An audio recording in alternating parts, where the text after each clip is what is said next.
말씀은 베드로전서가 되겠습니다. 베드로전서 2장 9절 말씀. 베드로전서는 신약성경 378페이지였습니다. 378페이지 베드로전서 2장 9절 말씀입니다. 우리 같이 찾아서 함께 읽도록 하겠습니다. 베드로전서는 바울 서신 다음에 나오는 일반 서신 중에서 뒤쪽이니까 378페이지입니다. 신약성경 378페이지 베드로전서 2장 9절 말씀. 우리 중요한 말씀이니까 우리 같이 한 두 번 정도 읽도록 하겠습니다. 그러나 너희는 택하신 족속이요 왕같은 제사장들이요 거룩한 나라요 그의 소유가 된 백성이니 이는 너희를 어두운 데서 불러내 그의 귀한 빛에 들어가게 하신 이의 아름다운 덕을 선포하게 하려 하심이라. 다시 그러나 너희는 택하신 족속이요 왕같은 제사장들이요 거룩한 나라요 그의 소유가 된 백성이니 이는 너희를 어두운 데서 불러내어 그의 귀한 빛에 들어가게 하신 이의 아름다운 덕을 선포하게 하려 하심이라 했습니다. 누군가가 우리에게 당신은 모세나 사무엘 같습니다 라고 말하게 되면 어떻게 반응을 하겠습니까? 누군가가 또 당신은 왕같은 제사장처럼 보입니다 라고 하면 또 어떤 반응을 하겠습니까? 아멘 감사합니다 라는 대답이 자연스럽게 나와야 하겠습니다. 본문의 말씀은 믿는 사람의 신분을 잘 묘사하고 있습니다. 믿는 사람은 모두 왕같은 제사장이라는 말에 아멘으로 대답할 수 있다는 계시를 하고 있는 것입니다. 그러나 이러한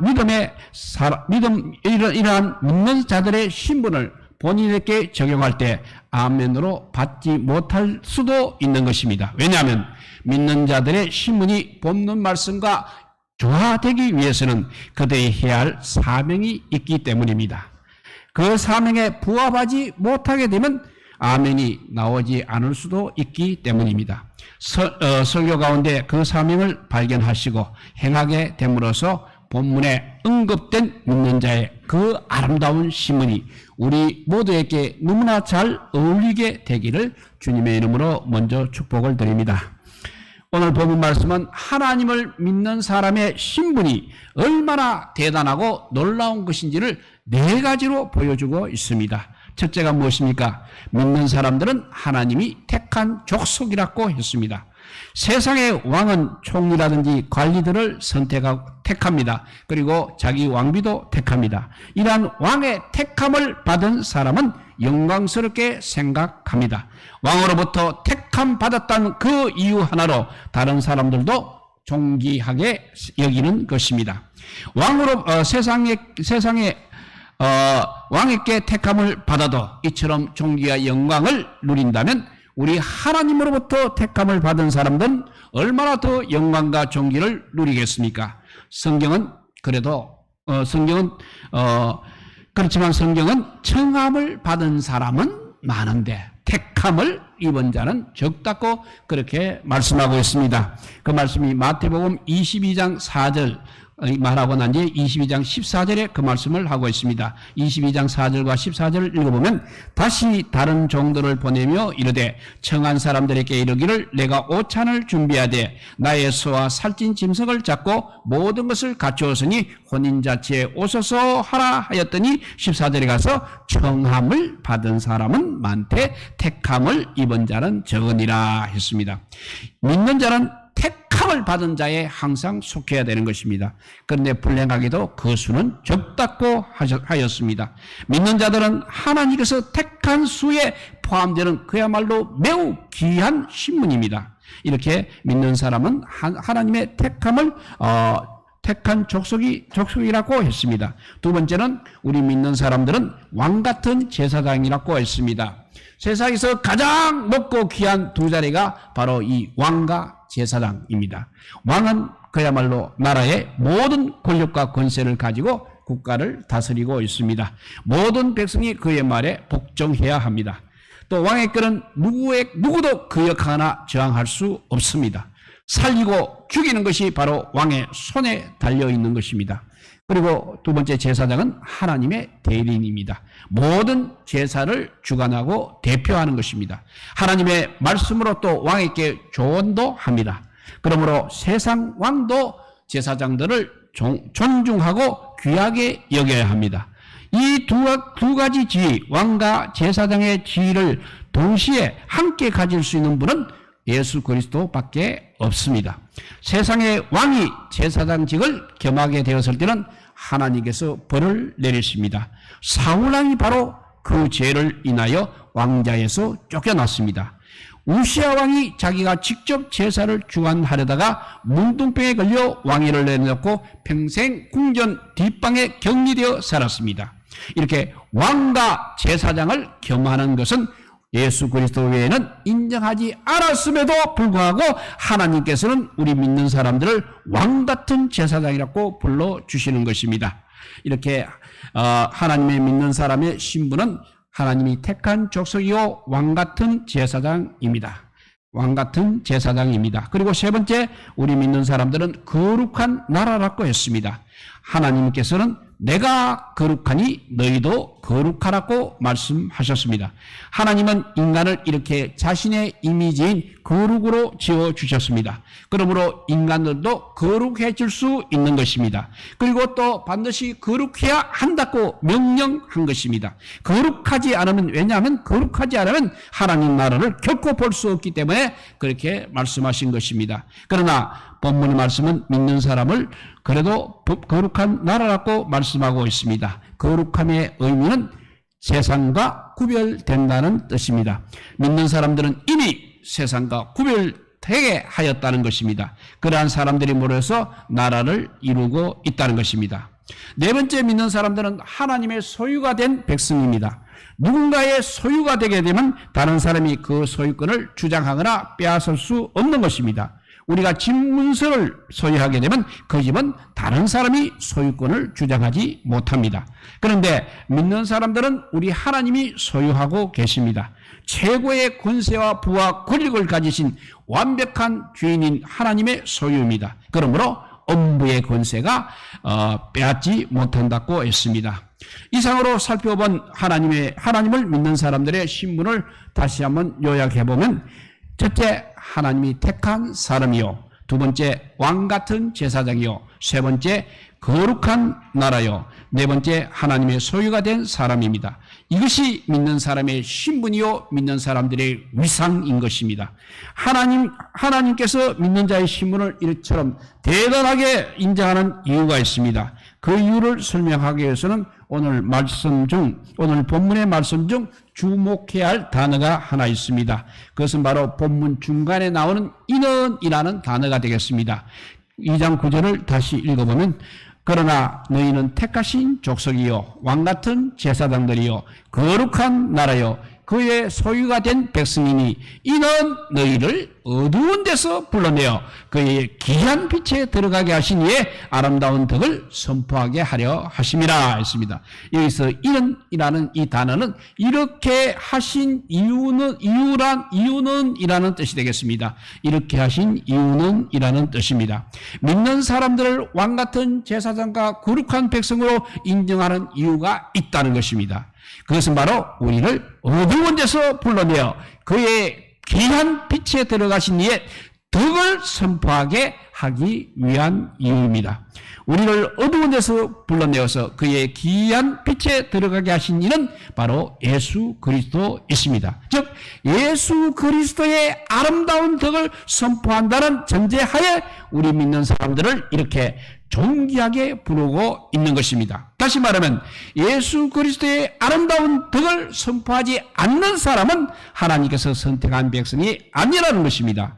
그리고 왕같은 제사장으로 삼지도 않았습니다. 오늘 본문은 두 부류의 믿는 자들이 있다는 것을 묵시적으로 말씀하고 있습니다. 하나는 그리스도의 아름다운 덕을 선포하는 사람과 다른 하나는 선포하지 않는 사람입니다. 선포해야 할 그리스도의 아름다운 덕은 그리스도의 탁월함과 그리스도의 위대함을 의미하는 것입니다. 그리스도가 높임을 받고 찬양을 받을 분이라는 뜻입니다. 그리스도가 만왕의 왕이라는 것입니다. 그리스도가 바로 구원의 주라는 것입니다. 예수 그리스도는 우리를 어두운 곳에서, 즉 사망의 음침한 골짜기에서 종살이하던 그 애굽에서, 그리고 엄부의 권세 아래서 우리를 불러내었습니다. 그리고 빛으로 생명으로 가나안으로 천국으로 들어가게 하였습니다. 어두운 데서 불러내어 빛으로 들어가게 하실 때 그 빛은 보통 빛이 아니라는 것입니다. 그 빛은 바로 그리스도의 귀한 빛이라고 했습니다. 그 빛은 천국에서 빛나는 하나님의 영광인 것입니다. 그래서 계시록 21장 23절 24절에 이렇게 말합니다. 그 성은 해와 달의 비침이 쓸데없으니 이는 하나님의 영광이 비치고 어린 양이 그 등불이 되심이라. 만국이 그 빛 가운데로 다니고 땅의 왕들이 자기의 영광을 가지고 그리로 들어가리라 했습니다. 바로 그 성이 천국인 것입니다. 하나님의 영광의 빛과 어린 양 예수 그리스도의 빛만 있는 곳이 천국입니다. 그리스도의 아름다운 덕으로 인해서 우리는 이러한 빛 가운데로 들어가게 되는 것입니다. 그렇다면 이러한 예수 그리스도의 아름다운 덕을 선포하는 것은 어떤 의미인지를 한번 살펴보도록 하겠습니다. 첫째, 그리스도의 아름다운 덕을 선포하는 것은 예수 그리스도의 복음을 전하는 것입니다. 예수 그리스도가 구원해 주시며 심판주입니다. 그러므로 믿고 구원받을 것을 전하는 것입니다. 예수 그리스도가 높임을 받을 분이고 찬양을 받을 분이라는 것을 우리가 전하는 것입니다. 그리고 예수 그리스도가 만왕의 왕이라는 것을 우리가 전하는 것입니다. 예수 그리스도가 십자가에서 피 흘려 죽으신 것과 하나님께서 다시 그를 살리신 것을 우리가 전하는 것입니다. 그리고 그리스도가 곧 다시 재림하심으로 오심으로 그 길을 우리가 준비하는 것을 전하는 것입니다. 이것이 바로 예수 그리스도의 아름다운 덕을 선포하는 것입니다. 두 번째, 예수 그리스도의 아름다운 덕을 선포한다는 것은 우리가 거룩한 삶을 사는 것을 말합니다. 입으로 선포하는 것만 선포가 아닙니다. 믿는 사람들은 이렇게 삶으로 더욱 강한 메시지를 전할 수 있는 것입니다. 그래서 세상과 구별되게 살아야 하는 것입니다. 돈을 사랑하지 않아야 합니다. 궁핍 환자를 힘써 도와야 합니다. 세상 오락을 하지 않는 것입니다. 이러한 삶이 거룩한 삶입니다. 이러한 삶이 그리스도의 향기가 되고 그리스도의 편지가 되는 삶입니다. 이러한 삶을 살 때 우리 스스로가 세상의 빛, 즉 귀한 빛이 되어서 어두움에 있는 자들을 빛으로 인도할 수 있는 것입니다. 이래서 그리스도의 아름다운 덕을 선포하는 두 가지 의미를 이제 다시 정리하면, 하나는 복음을 전하는 것이고 다른 하나는 거룩한 삶을 우리가 사는 것입니다. 이러한 삶을 살 때 택한 족속이요 거룩한 백성이요 왕같은 제사장이요 그의 소유가 된 백성이라는 말씀이 비로소 효력을 발휘할 수 있는 것입니다. 오늘 본문의 말씀은 믿는 자의 위상과 그 신분을 매우 고귀하게 표현하고 있습니다. 그러나 이 말씀의 핵심은 믿는 사람의 신분에 관한 것이 아닙니다. 믿는 자의 사명에 관한 것입니다. 그 사명이 바로 그리스도의 아름다운 덕을 선포하는 것입니다. 하나님께서 애굽에서 종살이하던 이스라엘 백성들을 구원한 것은 예수 그리스도를 세상에 보내어 인류를 구원하실 것을 예표하신 것입니다. 출애굽기 12장 5절 말씀입니다. 너희 어린 양은 흠없고 1년 된 수컷으로 하되 양이나 염소 중에서 취하고 했고, 출애굽기 12장 7절에도 그 피를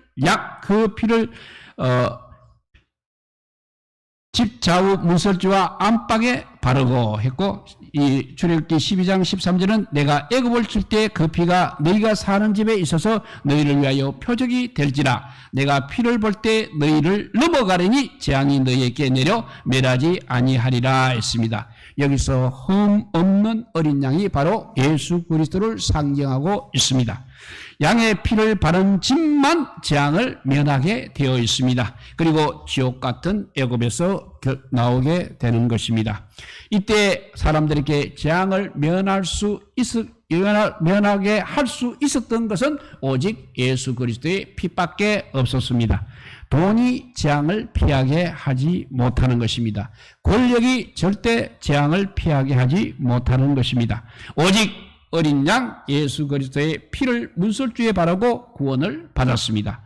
이렇게 3500년 전에 어린 양의 피로 애굽에서 구원의 역사를 이룬 하나님께서 이 세대에는 예수 그리스도의 피로 우리를 구원하시는 것입니다.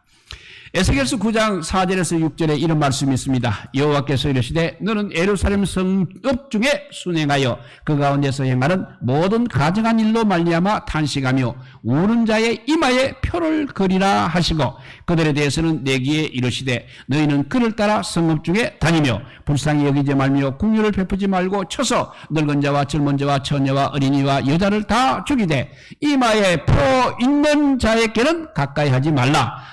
내 성소에서 시작할지니라 하심에 그들이 성령 앞에 늙은 자로부터 시작하더라 했습니다. 이 구절에서 말씀하는 이마에 표가 있는 이마의 표가 바로 어린 양의 표인 것입니다. 즉 예수 그리스도의 피라는 것입니다. 이마에 표 있는 자들을 제외하고는 모두 죽임을 당하는 것입니다. 이 표를 받은 사람들은 특별한 사람들입니다. 예루살렘의 가정한 죄로 말미암아 탄식하는 우는 자들이었습니다. 죽임을 당한 사람들과 살아남은 사람들의 차이는 회개한 것과 회개하지 않는 것의 차이요, 또 거룩한 것과 거룩하지 않는 것의 차이인 것입니다. 이마에 표를 받은 것과 또 받지 않은 것의 차이가 되겠습니다. 그리고 회개하며 거룩해진 사람은 이마에 구원의 표를 받는 것입니다. 그것은 바로 예수의 피로 인침을 받는 것입니다. 회개와 거룩과 예수의 피는 결국 하나인 것입니다. 예수 그리스도의 피가 예수 그리스도의 가장 아름다운 덕인 것입니다. 그 아름다운 덕을 선포한다는 것은 예수 그리스도의 피의 능력을 선포하는 것입니다. 예수 그리스도께서 피 흘려 죽으심을 땅끝까지 전하는 것이 아름다운 덕을 선포하는 것입니다.